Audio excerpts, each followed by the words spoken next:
بەناوی خوای گەورە و میرەبان خۆشەویستان و ئازیزان لە هەر جێگایەکان سڵاوتان لێبێت. ئەم جارە مایکی پێیان هاتۆتە دەڤەری ڕاپەڕین لە هاوڵاتیان لە لایەنگرانی کۆمەڵی دادگەری دەپرسم بۆچی ئێوە دەنگ بە کۆمەڵی دادگەری دەدەن. کۆمەڵی دادگەری لە ڕابردوودا چ خزمەتێکی کردووە تاوەکو هاوڵاتیان دەنگدەران دەنگ بە کۆمەڵی دادگەری بدەن تاوەکو بەرژێرەکانی کۆمەڵی دادگەری بستنە پەرلەمانی کوردستان. لایەنگرانی کۆمەڵی دادگەری ئەندامانی کۆمەڵی دادگەری قسەیان چییە؟ ئێوە لەگەڵمانابن سەرنج و تێڕوانی بەشێک لە ئەندامان و لایەنگرانی کۆمەڵی دادگەریتان بۆ دەگوازمەوە بینەرمان بن.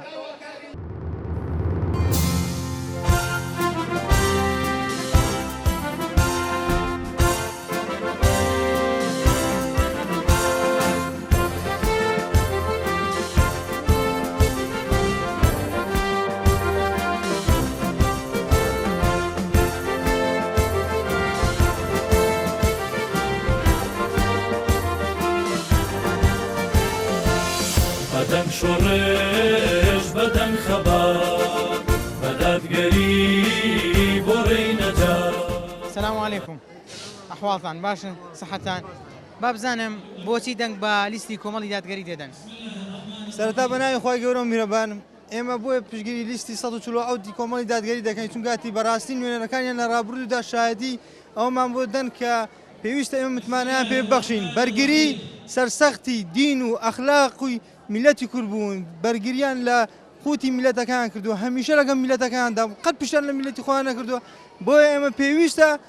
ئێستاش و لە ڕابردووش و لە داهاتوودا پشتگیری لیستی کۆمەڵی دادگەری بکەین بۆ ئەوەی کەسانێکی مەرد بنێرینە پەرلەمان و شەڕی مافەکانی ئێمە بکەن. تۆ گەنجی پێم بڵێ کۆمەڵ چی بۆ گەنجان کردووە؟ کۆمەڵ ئەوەندە بەسە کە پارێزەری دا ئاداب و ئەخلاقی میلەتی کوردن هیچ کەمان ناوێت. ئەوە بەسە کە کۆمەڵی دادگەری دێکە ئەو کاین کە دانەوێت ئەخلاقی میلەتی کورد تێکدەن ئەوان دەیپارێزن. بە ئەمن هەموو شتێکم هەبێ ئەگەر لە ماڵەدا منداڵەکانم ئەخلاقیان باش نەبوو بەچ دەچێت. بۆیە ئێمە بۆیە پشتگیری لیستی کۆمەڵی دادگەری دەکەین وەکو بەرپرسیارێکی قیامەتی لەبەرەوەی پارێزەری دین و ئەخلاقی میلەتی کوردن. سلام علیکم. بابزانم وەکو گەنجەک بۆ دەنگ بە لیستی کۆمەڵی دادگەری دەدەین. کۆمەڵ بەرگری لە ئیسلام دەکات. یعنی حیزبە ئیسلامیەکان ئەگەر بینە قاڵبی حیزبەتی چۆن دەڵێ بەرگری لە ئیسلام دەکات، بەرگری لە شوناسی گەلی کورد دەکات. دا حاجی سلام علیکم. باش یاخواڵە چاوت ماس دەکەم یاخۆ باش بی.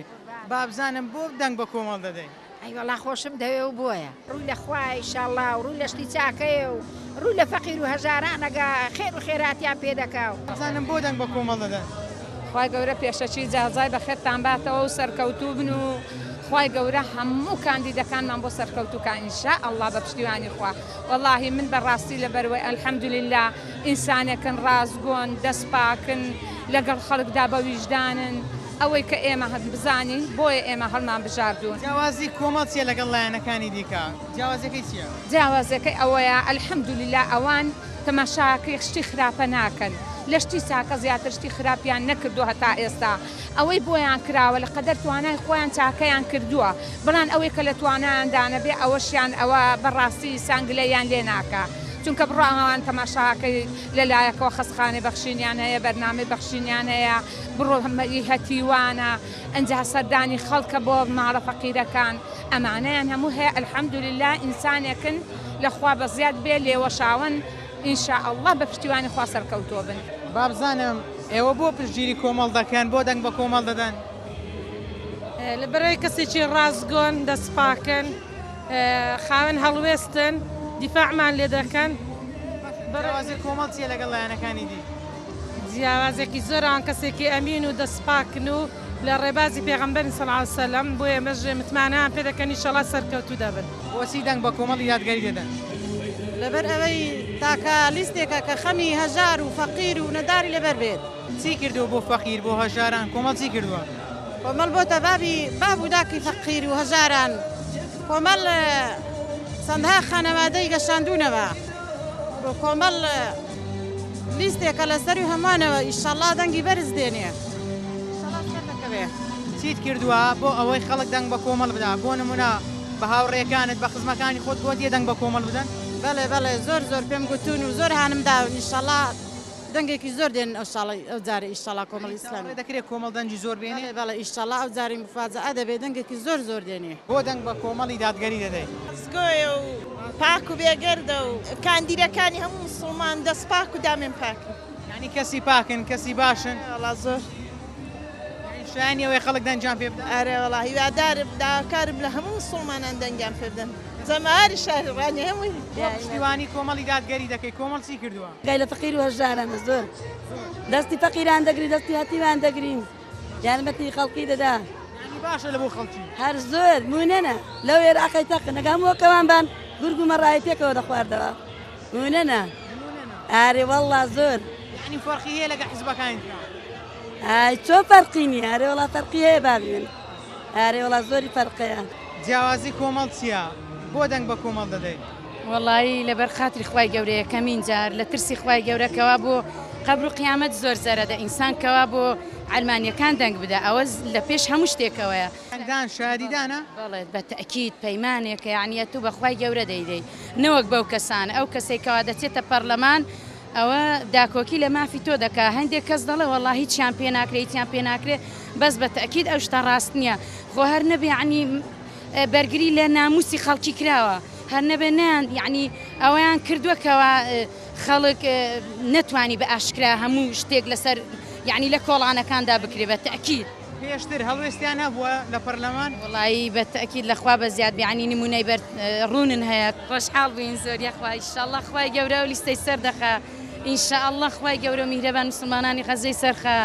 یا ربی خوای گەورە میهرەبان ئەو لیستەی سەرخە ئینشاءالله ايش بدن خبر بدل قريب وري نجار قوم الأرواح برو أوان حتى دشيل خون الله قوم الأرواح برو أوان حتى دشيل خون الله بابزانم چەندرت خۆشە و ڕوو لێرێ ئەوەندەم دڵخۆشە ئیشەڵاتین لیستی کۆمەڵ سەرخەین ڕایانگرین ئیشەڵڵا کوێ ڕادەگرن ئەو زوڵمدارانە ڕادەگرین ئیشەڵڵا ئەوانەی زوڵم دەکەن ئارێ وەڵڵا ئیشەڵڵا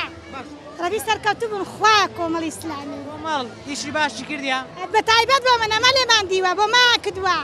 ئارێ وەڵڵا یعنی ئاگای لە خەڵکی فەقیر بووە ئارێ وەڵڵا ئەوەندە کۆمەڵ ئاگاداری خەڵکی فەقیر و هەژارە هیچ کەسێکەوە نییە هەدی لۆ دەرێن کۆمەڵی هیچی نەکردیا کۆمەڵ یارمەتی خەڵکی ناکات آخر ئەوانە لە دڵی خۆیان دەڕوانن بۆ خۆیان وان بەرامبەرەکە شویان دەبینن ئای چۆن یعنی کۆمەڵ باشە تێیدا نییە باشتر لەوی لە کۆمەڵ باشتر نەوەڵڵە نییە باشە چەند گرینگە خەڵک ئاوا هەموو دەنگ بە کۆمەڵ بدەن بۆ ئەوەی ئاگایان لە خەڵکی هەژار بێ بۆ ئەوەی لە پەرلەمان دیفاع بکەن لە بەها باڵاکانی کۆمەلگا دیفاع بکەن لە ئاینی ئیسلام وەڵای زۆر گرنگە ئینشاءالله هەمومان پاڵپشتی یەکتریکەین یەکدیان بین بۆی سەری خەن ئینشاءالله زوو داچی دەنگ دەدەی ئینشاءالله پێش هەموو کەس دەچم پێش هەموو کەس بابزانم بۆچی پشتیوانی لیستی 147 کۆمەڵ دەکەی شایەنێتی شایەنێتی بۆ هەموو شتێک چی کردیا کۆمەڵ چی کردیا هەموو شتی کردووە پێویستاکەیمەوە حیزبەکانی تر باسەکەین بابزانم ئاگای لە خەڵکی هەژار بووە باڵێ بە دڵنیاییەوە خزمەتی هەژاری کردووە بە هەموو شتێکەوە ئارێ وەڵا هەتا دەژمرم دەنگم هەر بۆ ئەوە کۆمەڵە هەر بۆ کۆمەڵە هەتا من هەمە هەر بۆ کۆمەڵم داڵەتی شمولم کردووە دەنگت بە کۆمەڵ هەر بەوی شێدەم کۆمەڵ لە پەرلەمانتارەکانی بوێر بوونە ئازا بوونە باڵێ بە دڵنیاییەوە زۆر زۆریش شایستەی هەموو شتێکن زۆر چەندێک با خزم و کەسوکاری خۆت گوتێ دەنگ بە کۆمەڵ بدەن بە هەموویانم گوتووە بۆچی پشتیوانی لیستی 147 کۆمەڵ دەکەی دین و ژینی خەڵکی کوردستاندایە بەڵێ ئاگای لە دین و ژینی خەڵکە بەڵێ ئارێ وەڵا هەوڵێکی زۆری داوە لە پەرلەمان دوێرن ئازان چاو نەترسن لێ هاتوون ئەرێ وەڵا چاو نەترسیشن ئەگەر ئەوە خوای گەورە دای نابێک شادی دێت یان نادەبار دە پەنجەکان شادیمان بۆ کۆمەڵ ئەوەندە ئازایە پەرلەمانتارەکانی ئەوەندە ئازایە شانی وێ دەنج پێ بدەیت ناحەزان ئەوان سەلمان دوارێ وەڵا لە بانگەشەی هەڵبژاردن چەندێک بە خزمەکانی خۆت بە کەسوکاری خۆت گۆ دەنگ بە کۆمەڵ بدەن حتا لە توانامدا بێ ئیشەڵا هەوڵ دەدەم پێشم گوتون و پێشیان دەڵێم بۆ پشتیوانی لیستی 147 کۆمەڵ دەکەن لەبەرەوەی لیستی ئیسلامیە بەڵێ چی کردێ لەوە ئیسلام چی کردێ لە بۆ ئەم دینە جا چی نەکردووە ینی دوو سێ شتم پێ برێ کە کۆمەڵ کردبی پشتگیری ئەو بۆ خۆی ئاینی ئیسلامە بۆ دیفاعی کردێ لە پەرلەمان لەم ئاینە بەڵێ دیفاعی کردووە لە پەرلەمان پەرلەمانتارەکانی بوێر بوون لە پەرلەمان بەتاشید نیشان کردێ لەو خەڵکی بەڵێ زۆر زۆر ئارێ وەڵام کۆمەڵ چەندێک هاوکاری خەڵکی کردیە چەندێک یارمەتی خەڵکیدایە وەکو پێویست هاوکاری خەڵکی کردیە بەڵێ ئەوەی کە بۆی کرابێ کردوێت ئەوە بەرنامەی بەخشینی هەیە چەندان شتی کردووە بەتاشیدی بەرنامەی بەخشین تەنها بۆ خۆتانە بۆ ئەندامانی کۆمەڵیان یارمەتی خەڵکی دیکەش دەدەن نەوەڵی پێم شک دێ ئەسلەن لەوانێت دەنگی بۆ ئێمە هەر نەدابێ بۆ کۆمەڵ ئیسلامی یانیان بۆ جیاوازی ناکەن نەخێ هیچ ناوەڵا خزمەتی هەمووان دەکەن خزمەتی هەمووان دەکات بەبێ جیاوازی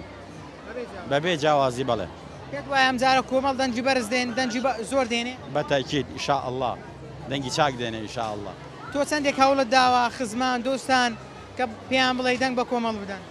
وڵای ئەوەی کە بۆمان کرابێ کردومانە ئینشاءالله حەولیش دەدەین و ئینشاءالله دەنگی چاکیش دێنێ جیاوازی کۆمەڵ چییە لەگەڵ لایەنەکانی دیکە زۆری جیاوازە کۆمەڵی ئیسلامی بەرنامە ئیسلامە یاسای ئیسلامە قانونی ئیسلامە تێدۆ کەشەوە بە دێنانی ئاماجەکانی ئیسلام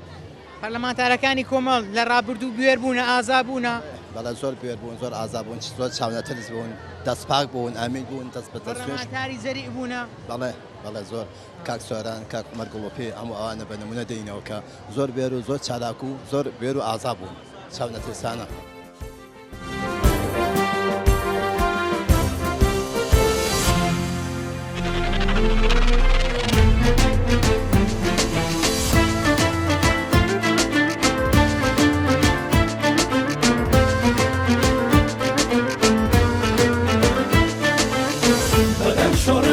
بدن خبر بدرگری بۆڕێی نەجات کۆمەڵ ئەڕوا بەرەو ئەوە هەتا دەچێ لە خەموە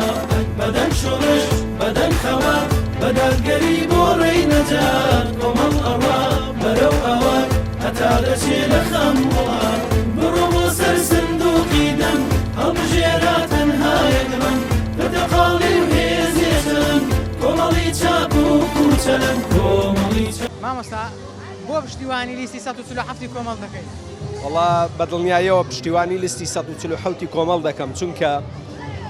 ئەو لیستەیە کە خزمەتی هەژاران دەکات ئەو لیستەیە کە بوێر و ئازایە لە بەرگرتن لە پرۆژەی بەدەخلاقی و خراپەکاری و فەسادی ئەو پرۆژەیە کە دەیەوێت گۆڕانکاریەکی ڕیشەی بکات کە خزمەت لە بواری پەروەردەدا خزمەت بە منداڵانی خەڵکی تەواوی هەرێمی کوردستان دەکات ئەو لستەیە کە بەڕاستی شایانی ئەوەیە هەمومان پشتیوانی لێ بکەین و هەمومان کاری بۆ بکەین چونکە بەڕاستی پێم وایە لستێکن چەندەی نوێنەرەکانی زۆرتر بچنە پەرلەمان ئەوانن دامەزراون نەدەدۆڕێن نەدەگۆڕێن هیچ گۆڕانکاریەکیان بەسەردانایەت و داکۆچیکاری سەرسەختی مافی خەڵک دەبن لە ڕابردوو لە نێو پەرلەمان کەسانی بوێر و ئازا و چاونەترس بوونە بەڵێ بێگومان بۆ نمونە ئەمن لە سەرۆکی ئەوەکەوە دەست پێ بکەم سەرۆکی لیستەکەەوە کە عەبدولستار مەجید بوو بەڕاستی پیاوێک بوو چ لە وەزارەت چ لە ناو لیستدا هیچ گۆڕانکاریەک یا بڵین هیچ شتێک کاری تێ نەکرد چ بە تەماع چ بە ترس بە هەر شتێک نەیانتوانی بتوانن لە ڕێی لابدەن یا پرۆژەیەک دژی پرۆژەیەک یا بیوەستێنن لە پێشکەشکردنی پرۆژەیەکی باش و لە هەمان کاتدا هەرکان بەڕاستی یەکێک لەوانە کاک سۆران عومەر بوو کە تەنانەت لەسەر ئەو بوێری و ئازایەتیەی متمانەی پەرلەمانی لێوەرگیرایەوە هەولێری لێ قەدەغەکرا تاماوەیەک یعنی بە تەواوی تەحجیم کرا لەو شوێنە بۆچی دەنگ بە کۆمەڵی یادگەری دەدەین وڵا زۆرە یەک لەوانەی ڕاستگۆیی بوێری و جەری و ئازایی وەزایدن دەستپاکی خەمخۆری میلەت خەمخۆری هەژاران خەمخۆری فەقیران خەمخۆری هەتیوان وەسەربەرز بە عیزەت عیزەتی نەفس عیزەتی ماڵ وەزایدن بە هەموو شێوەیەک ئامادەی لەگەڵی بی یعنی لە ڕابردوو دەسەڵات خزمەتی نەکردووە دەتانەوێت دەنگ بە کۆمەڵ بدەن کۆمەڵ ئەوان ڕابگرێت بە بێگومانی چونکە ڕاگررتنی ئەوانە زەرور لەو پێویستە لەو کاتەدا هیچ مەجالیتیانەمەوە کە ڕان نەگری چونکە زۆر شتیان ئەنجامدا زۆریان کرد لەوە بەدواوە دەبێت ڕاگیرێن کۆمەڵ دەتوانێت ڕایانگرێ بە ئیزنی ئەڵڵا ئێمە دەڵێن بە ئیزنی ئەڵڵا ناڵێن بە توانای خۆمان بەهێز و توانای ئەڵڵا پاشان بە جەماوەری پێشبەست و ئەستوری و مسلمان و دیندار و خۆراگر هەتا ئێستا کە خۆیان ڕاگرتووە و ئێستاش بەردەوامی لەگەڵی دابین هەتا سەر ئێسقان لەگەڵیان داین. جیاوازی کۆمەڵ چییە لەگەڵ لایەنەکانی دیکە؟ زۆر ئەگەر بیام ژێری نابژێردن چەند دانەکەم پێ بڵێ. یەکێک لەوانە ئەو بوێریە زۆرەی کە هەتا ئێستا هەیان بووە، ئەو بەردەوامی کە هەتا ئێستا هەیەە، یعنی بەردەوامی لە هەموو شتێکدا گرنگە ئینسان هەیبێت. زۆر کەس دەبینین تا ئێستا چەند حیزبی کردووە چەند لایانی کردووە، بەڵام وەرە بە ئەندامێک لە ئەندامەکانی کۆمەڵی ئیسلامی پێ بڵێ کۆمەڵی دادگەریم پێ بڵێ هەتا ئێستا ئەو بەرەبەری کردبێت، کەواتە بەردەوام بوون یەکە لە نیشانەکانی سەرکەوتنی کۆمەڵی دادگەری بە ئیزنی ئەڵڵا. ئەندامەکانی کۆمەڵی دادگەری هەموو دامەزراون، دەست پاکن، داوێن پاکن. الحەمدولله ناڵێن تیدانە، بەڵام بە دەرەجە یەک کۆمەڵی دادگەری بەڕاستی پێچەسبن، داگیراون، وەقایمن، پتەون، پشت ئەستورن بە ئەڵڵاش. ئێستا ئەو بربژێرانەی کە هەیە کەسانی باشن چاکن، کەسانی بوێرن هەتا خەڵک دەنجام پێ بدا؟ هەر هەمویان بوێرن، هەر هەمویان جەری و ئازان، هەر هەمویان بە عیزەتن. عیزەت لە هەموو شتێک ئەساسرە لە ئینسانی مسلماندا، چونکە ئینسانی مسلمان خوای گەورە فەرمێ وەلیلله العزة ولرسوله وللمؤمنین، کەواتە بۆ ئیمانداران عیزەت لە هەموو شتێک بەرزترە. ئێمەش بە عیزەتین بە ئیزنی ئەڵڵای گەورە. بۆچی دەنگ بە کۆمەڵی دادگەری دەدەین؟ کۆمەڵی دادگەری حیزبێکە بەڕاستی ئەمینە، بەڕاستی دەستپاکە، بەڕاستی خزمەتە، خزمەتی چینی هەژار، خزمەتی چینی هەتی و بێباوک لەلایەن حیزبی کۆمەڵی دادگەریەوە دەکرێت. بۆیە بەڕاستی داوا دەکەم لە هەموو خەڵکی کوردستان، لە هەموو خەڵکی بە شەرەفی کوردستان کێ دەیەوێ حیزبێکی دڵسۆز و ئەمین و دەستپاک بچێ بۆ پەرلەمان بادەنگدا بە کاندیدانی کۆمەڵی دادگەری کوردستان، چونکە بەڕاستی دین و قیامەتیان پارێزراوە، دین و دنیایان پارێزراوە، قیامەتیان پارێزراوە. نوێنەرانی کۆمەڵی دادگەری نوێنەرانێکن، کەسانێکن کە بەڕاستی هەموو کەسێک دەوێت پیان سەرپەرز بێ، لەبەر ئەوەی خزمەت بە چینی هەژار و کەم هەژار و فەقیر و هەتیوان دەکەن. بۆیە من لێرەوە بە زۆر بە حەمەساتەوە دەڵم بەڕاستی حەقە هەموو خەڵک دەنگدا بە نوێنەرانی کۆمەڵی دادگەری. کۆمەڵ قوربانی داوە هەتا خەڵک دەنج پێ بدا؟ کۆمەڵی دادگەری زۆر تەسحی داوە لە پێناو خەڵکی هەرێمی کوردستان. ئەگەر لەناو هۆڵی پەرلەمان نوێنەری ئیسلامیەکان بە تایبەتی نوێنەری کۆمەڵی دادگەری نەبێت، بەڕاستی لە 4 ساڵی داهاتوودا چاوەڕێکن کە لەم ئەلمانیە پیسانە، لەم ئەلمانیانە زۆر شتی دێنە ناو هۆڵی پەرلەمان و زۆر یاسا دێنن کە بەڕاستی دش بە پێچەوانە و بنەماکانی ئاینی ئیسلامە. بەدەنگی ئێوە ژیانە گۆڕێ، ئیتر گەندەڵی ئەنێتە گۆڕێ، بەدەنگی ئێوە ژیانە گۆڕێ، ئیتر گەندەڵی ئەنێتە گۆڕێ، دەبادانگێ بۆ کۆمەڵ بێ هەتا ستان کۆتایی بێ، دەبادانگێ بۆ کۆمەڵ بێ هەتا ستان کۆتایی بێ. جیاوازی کۆمەڵی دادگەری چییە لەگەڵ لایەنەکانی دیکە و ئایا کۆمەڵ چەندێک خزمەتی بە ئاینی پیرۆزی ئیسلام کردووە؟ وەڵی جیاوازی گەلێک زۆرە، ئەگەڵ خەڵک ببینێ ئەو هەموو چاواشەکاری دەسەڵات لە ماوەی 32 ساڵ لە ڕابردوودا کردوێتی، ئەوەی کە کۆمەڵش کردوێتی ئەخلاق و خوڕە و شتێکی جوانی پێشکەش بۆ میلەتێ کردووە. یعنی ئەمە بە یەک پەرلەمانکار لە پەرلەمانی عێراق کە بەرامبەر 63 پەرلەمانکار ڕاوەستاوە باشترین ئەدای پێشکەش کردووە. ئەوە هەر نمونەیە کە بۆ خۆی کە خەڵک دەنگ بدا بە لیستی کۆمەڵ دادگەری. ئەی ڕێکخراوەکانی کۆمەڵی دادگەری چەندێک توانیویانە خزمەت بە ئاینی پیرۆزی ئیسلام بکەن؟ کۆمەڵی دادگەری کۆمەڵێک ڕێکخراوی هەیە، ئەو ڕێکخراوانە وەکو پێویست خزمەتی ئاینی پیرۆزی ئیسلامیان کردووە، لە خزمەت ئاینی پیرۆزی ئیسلامدا بوونە؟ بێگومان خزمەتێکی زۆریان کردووە، بۆ نەمە لە هەموو شارچکان لە هەموو زگەوتەکان زۆربەی زۆری ئەندام و چالەکانی کۆمەڵ دادگەرینەکە خزمەت بە گەنج و لاو دەکەن، پەروەردەیەکی ئیسلامیان پێشکەش دەکەن، بە پەروەردەیەکی ئیسلامی پەروەردەیان دەکەن و سنتەری حیکمە و چەندان سنتەری کەشان هەیە کە خزمەتی مسڵمانیان کرد و خزمەت بە مزگەوتەکان دەکەن، هەر جەماعەتی کۆمەڵی دادگەری هێز ئیسلامیەکان کوردستان. جیاوازی کۆمەڵی دادگەری لەگەڵ پارت و لایەنە سیاسیەکانی دیکەدا چییە؟ ئەڵێ تێدەگا هەر کەس بکا فەهم و ڕموزی نەبی هیزر و وەصلە نار و جەنەی ئاەتی لا یەستەوی، خوا لە سوڕەتی حەشر فەرمێ لا یەستەوی ئەصحاب النار وەصحاب الجەنە. جیاوازیان یەکجار زۆرە، یعنی ئەمان لە ڕووی پەروەردەیەوە پەروەردەی تایبەتیانە ڕێکخراوەکانی تر هیچ پەروەردەیەکیان نییە. لە ڕووی سیاسیەوە ئەوان هەتا ئێستا هیچ پەرلەمانتارێکیان نەکرداوە نەفرۆشاوە، ئەوانی تر بەداخەوە وەختێک کە پارە و ئیمتیازاتیان دێتە پێش دەگۆڕێن لە هەموو ڕوویەکەوە، هەر لایەنێشی بگری ئەوان جیاوازیان هەیە. بەڵایزان و خۆشەویستان ئەوەی بینیتان و بیستان سەرنج و تێڕوانی بەشێ لە دەنگدەرانی کۆمەڵی دادگەری بوو و ئەوان دەڵێن بۆیە ئێمە کۆمەڵی دادگەری هەڵدەبژێرین لەبەرەوەی ڕابردووی پاکە لەبەرەوەی کۆمەڵی دادگەری خاوەنی ئەندام پەرلەمانی بوێر بووە هەم لە پەرلەمانی عێراق هەم لە پەرلەمانی کوردستان هەم لە ئەنجومەنی پارێزگاکان دیفاعێکی زۆر چاک و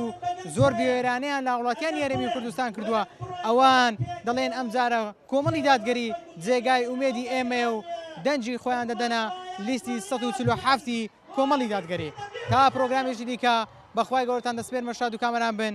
خواتان لەگەڵ